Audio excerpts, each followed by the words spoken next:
Hello, YouTubers, friends, compatriots, bootlickers, shills, debts, lay service peasants, vassals. I'm a useful idiot, and today I would like to talk about all the big developments in the banking financial sector. And of course, the main one is the Libor scandal, which everyone is generally familiar with now. And then we have the J.P. Morgan admitting that their losses are 3 times what originally estimated. And then, of course, we have the Peregrine financial group filing for bankruptcy. So these are 3 big developments, and I'm glad I waited to do this story now because it's been interesting to see the details unfold on all of these stories, and to be able to do a video now that focuses in on what I like to do, which is the big picture, and so that I have something a little different to offer from some of the other pundits on this. So I will focus on the big picture, and but let's get into some of the details of what this unfolding story entails. And so first of all, we have the Libor scandal, and we'll do a little refresher for those of you who don't know all the details on this. And the Libor is the London Interbank Offered Rate, which is the rates that banks use to trade between each other, and they've been manipulating these rates for possibly decades. And now this scandal has come out, and Barclays is the first big bank to be indicated in this scandal. But now we have Deutsche Bank, Bank of Tokyo, Citigroup, HSBC, J.P. Morgan Chase, Lloyds, Royal Bank of Scotland, and Bank of America are all involved in this. And so this goes right in line with something I've always said too, which is if one bank's doing it, they're all doing it, and in this case that turns out to be true as well. So Barclays has paid a $453 million settlement, and their CEO, Bob Diamond, resigned unceremoniously. And now we have Royal Bank of Scotland is now paying $233 million in fines, and which is interesting considering they're 82% nationalized. So essentially the government is fining itself in that case. And UBS was granted immunity for cooperation, and there's no surprise there. Former Congressman Phil Gramm works for UBS, and UBS bankers are some of Barack Obama's good friends, so I'm not surprised that they got immunity in this case. And so this all came to light because Barclays traders' emails came out, and they're pretty eye-popping by any standards. Some of the things that these guys were saying it reminds me of the Enron tapes and the traders talking despicably about their clients.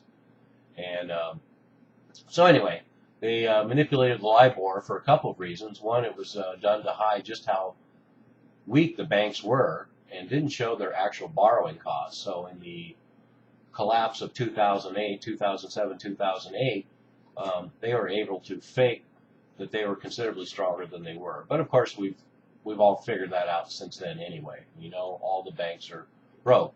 And that's the other part of the story that I want to point out, and that is that it reinforces my mantra that all the banks are broke. So all the banks are committing fraud. All the banks are broke. Those are my 2 mantras, and these stories and this Libor scandal are excellent examples of just that.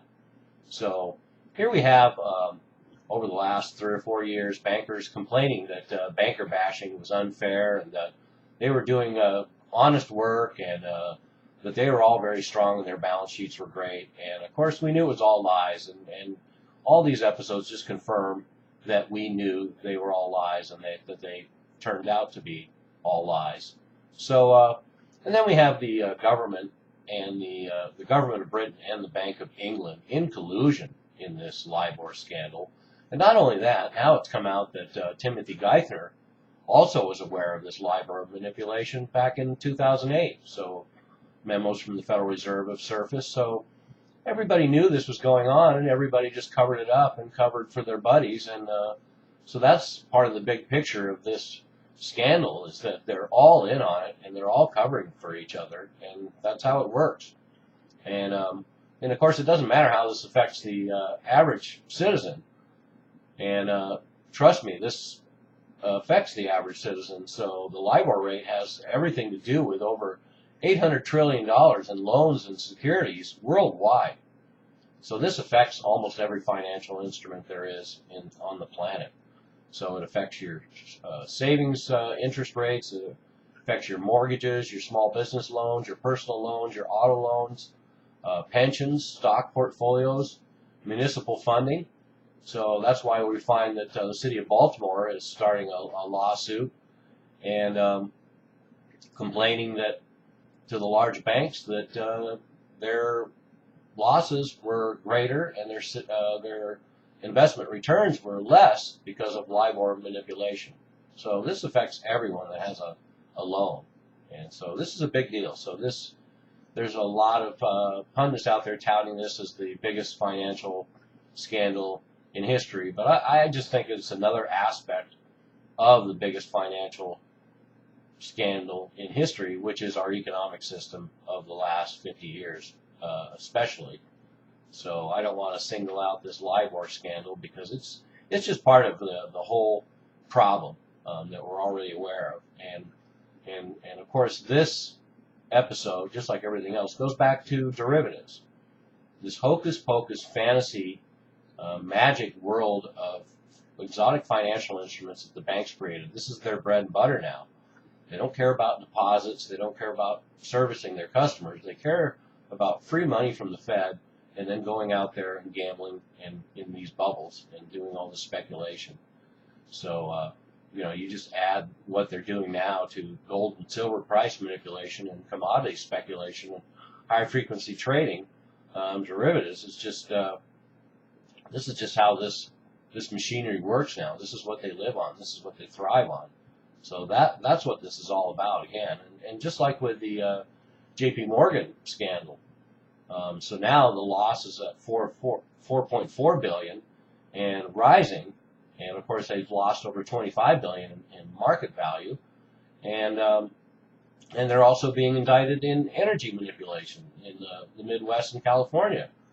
So we're having Enron deja vu again. So this is the culture. This is the banking culture, and the LIBOR scandal is part of that. So $45 billion was not paid out to investors as a result of the LIBOR scandal. So that's how much this swindle has been worth to the banking industry so far, is $45 billion. And but let's get to some of the other stories that are going on right now. We'll just run through them real quick, just to show that this entire financial banking sector is fraught with fraud, corruption, greed, and it's just the model for that industry. So here's the story. So we have AIG wants $30 million in tax interest on overpaid taxes from 1991. Even though they're owned 70% by the U.S. Treasury, AIG wants tax interest on tax they overpaid over 20 years ago. So this shows something about the audacity of banks. Or we find that HSBC, like ING, the Dutch bank, have been convicted of laundering money for terrorists and drug cartels. So we've heard this before with Wachovia and Bank of America, money laundering for other criminal cartels besides the banking cartel. And they may end up getting fined as much as $1 billion over this. So, and as I spoke of earlier, of course, Geithner was aware of the LIBOR scandal, and he covered for him. No conflict of interest there, as he worked for the Federal Reserve and is now our Treasury Secretary. And then we have the Sanders list of Fed board members. And so we have all these bankers serving on the Federal Reserve Board who made sure that all the banks that they're involved in got over $14 trillion in loans and handouts during the financial crisis of 2008. So that's a new story that's come out.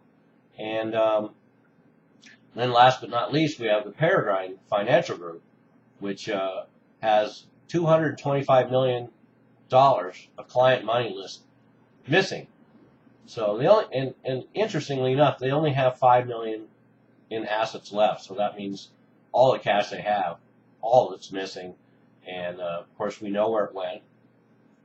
Wasserman was trying to commit suicide when the story opened, and it turns out he's been committing fraud for over 20 years. So this is another thing that happens in the in this industry, fraud that's been going on for decades, and all the oversight and all the regulatory oversight operations have failed to see it or detect it or certainly prosecute it. And another interesting fact is that banks apparently make a killing on marketing to the very poor and the financially strapped. So they make a lot of money on fees and penalties. So as it turns out, 25 to 40% of checking accounts in the big banks are money losers. But money losers for the depositor, not for the banks who make a killing on fees. So there's a whole bunch of stories that have come out, but I say the best one for last, and that's the fact that it's come out that these bankers and these regulators golf together regularly, so they're hardly going to call each other out on all this financial fraud that's going on. So, and also want to point out that Visa, MasterCard, and the banks that issue these credit cards agreed to $7.25 billion in a settlement with U.S. retailers over the fixing of credit and debit card fees in what could be called the largest antitrust settlement in U.S. history. So here we have possibly the largest antitrust settlement in U.S. history, and it's barely making the mainstream news. But here's another black eye on the banking industry, who once again is going to do a pay and walk away $7 billion settlement for fixing rates on credit and debit card fees. So, once again, this ties in with Libor as well. If you have Libor being manipulated, then that has to do with interest rates on all credit instruments. And then you have the big banks here also fixing the credit and debit card fees. It's all tied in together. So consumers are taking double hits on all this kind of material. And I think it's an interesting coincidence, too, that a couple of other articles just came out recently in the last week that talk about the profile of people on Wall Street. And I think this ties in well with this story I'm talking about of fraud and corruption, deceit in the Libor scandal, the Peregrine scandal, and the J.P. Morgan scandal. And that is that they had a survey of 500 bank executives, and 1 in 4 Wall Street workers admit they knew of wrongdoing and consider it the key to success.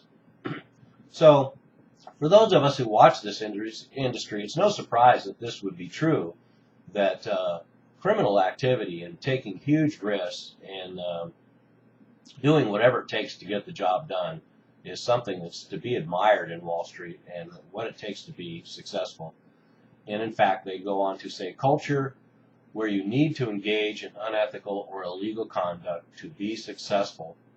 16% said they would commit insider trading if they could get away with it. And I would suggest that they're pathological liars, so the number is probably much higher than that. Probably at least 50% would commit insider trading if they could get away with it, if not 100%. And 30% said compensation was a great incentive for crime on Wall Street. And, of course, there's been a lot of discussion of that already, about how the incentive package for the executives of these large financials and these large banks is enough to make them want to do every kind of underhanded criminal activity and book cooking that they can do to get that bottom line and get their huge bonus. So then we have another study in CFA magazine that said 1 out of 10 Wall Street employees is a psychopath, compared to a ratio of 1 out of 100 for the population in general. So 1 in 10 Wall Street employees is officially a psychopath. They generally lack empathy, and they have an unparalleled capacity for lying, fabrication, and manipulation, which obviously would be great skills on Wall Street. But, on the other hand, 25% are also clinically depressed, and there's a high degree of insomnia, alcoholism, eating disorders, heart problems, and anger management issues. No surprise there. So there's the banking culture, and that's that's the kind of people that are there, and what we see in the news today is the result of that sort of sociopathic, psychopathic greed culture that is running our financial systems now. And last but not least, I want to point out a list that came out that said all the ways that banks can commit fraud. So in light of everything that I've just discussed, let's go down a list of how banks commit fraud. And remember that nobody's gone to jail yet. No members of the financial sector to speak of, except for a handful of fall guys, has gone to prison for what's been going on, which will seem even more staggering when you hear this list of all the ways that banks can commit fraud. So let's go down this list. Massive fraud in mortgage loans and foreclosures, pledging multiple mortgages to multiple buyers, cheating homeowners in fees and insurance, bid rigging against local governments, cooking their books, bribing and bullying rating agencies, pushing crappy investments to their clients and then betting against them, front-running markets, manipulating asset prices, manipulating markets, pension skimming, participating in Ponzi schemes, laundering money for drug cartels, and colluding with the Federal Reserve. So there's a handy checklist, and so here we are in Banksterpalooza. We have Libor, we have Peregrine, which is another case just like MF Global. And lo and behold, of course, J.P. Morgan was holding client money for both MF Global and Peregrine. So some of that money probably ended up in J.P. Morgan's hands. But here we have, once again, the commingling of client money, which I'm sure is a standard in the industry. And that is what I would propose from all this mess. And I would say that the J.P. Morgan loss is another standard for the industry. And it's much higher than that. And we have other banks suffering similar losses for similar reasons. And that will come out soon, too. And then, of course, we have the Libor market manipulation, which, of course, there's no surprise there. Between high-frequency trading and the plunge protection team and the Federal Reserve meddling in the markets and the companies that buy back and forth their own stocks to pump up their stock prices. There's every form of manipulation now. There should be no surprise that they're manipulating the very basic interest rate that the entire system's based on. So anyway, there's my Banksterpalooza. I'm a useful idiot. Don't you be one too.